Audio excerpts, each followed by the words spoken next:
pada hari ini kami juga menerima kuasa dari klien kami atas nama Giselawati Aman.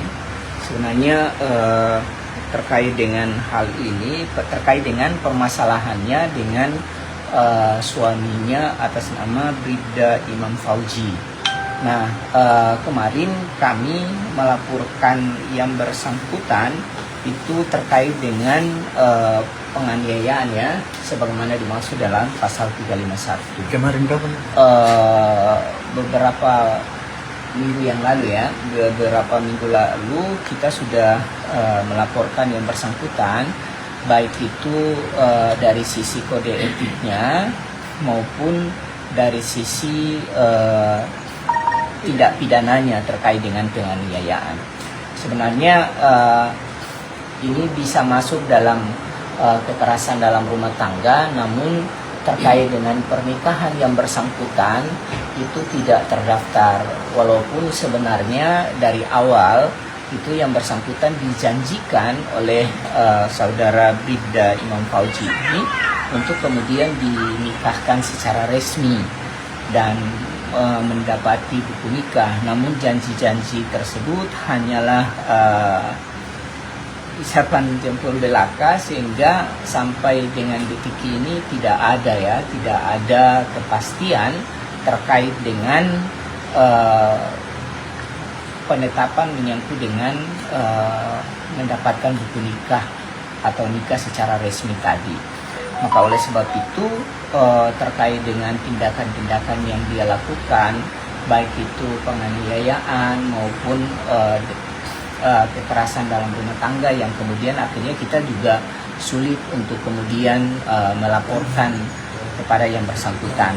Nah, terkait dengan hal ini juga mungkin kemarin klien kami atas nama Giselawati Aman ini mendapatkan status dari yang bersangkutan Bribda Imam Fauji yang kemudian mengunggah di akun Instagramnya atas nama TikTok ya, TikTok bukan Instagram ya, sekali lagi atas nama Imam Marlon ya, Marlon, yang kemudian memposting ya terkait dengan foto-foto tidak mengenakan pakaian yang sebenarnya ini tidak wajar ya, yang kemudian ditunjukkan oleh seorang anggota BRIMOB yang kemudian saat ini telah dipindah tugaskan, semula bertugas di Ternate dan kemudian sudah dipindah tugaskan di Taliabu. Nah, oleh sebab itu atas dasar ini maka kami dari kuasa hukum setelah menerima kuasa kita mendatangi SPKT di Polda, karena kami melihat bahwa terkait dengan hal ini ada saksi, ada barang bukti menyangkut dengan video-video dan akun yang kemudian menjadi dasar kami untuk melaporkan.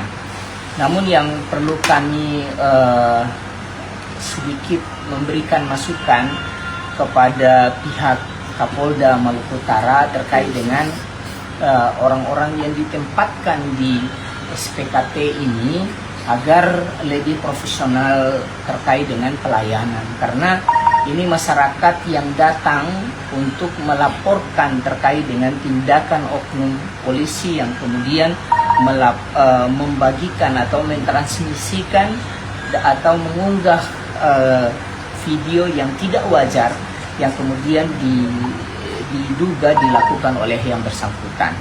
Nah, yang didapati dan kemudian didampingi tadi kami rekan kami bersama dengan korban sendiri yang melaporkan terkait untuk melaporkan yang bersangkutan, namun dari pihak SPKT sendiri menginginkan untuk dilakukan pengaduan dulu. Padahal saya kira ketika misalnya dalam perkara yang kemudian sudah memiliki keterangan bukti yang cukup, kemudian saksi alat bukti yang cukup saya kira tidak menjadi alasan untuk kemudian tidak menerima laporan ini gitu. Artinya dengan diminta untuk kami melakukan pengaduan, saya kira ini tidak tepat. Kalaupun dilihat bahwa ini sudah ada alat bukti, kemudian ada keterangan yang cukup, sebenarnya tidak ada alasan untuk kemudian meminta kepada korban untuk membuat pengaduan terlebih dahulu. Saya kira sehingga dari pihak kami merasa sangat kecewa dengan pelayanan dari SPKT Polda itu sendiri. Kami berharap Kapolda sendiri menempatkan orang-orang yang punya integritas, punya pemahaman yang cukup agar masyarakat tidak merasa seperti ini. Karena dengan tindakan seperti ini, jujur kami merasa kecewa dengan pelayanan di SPKT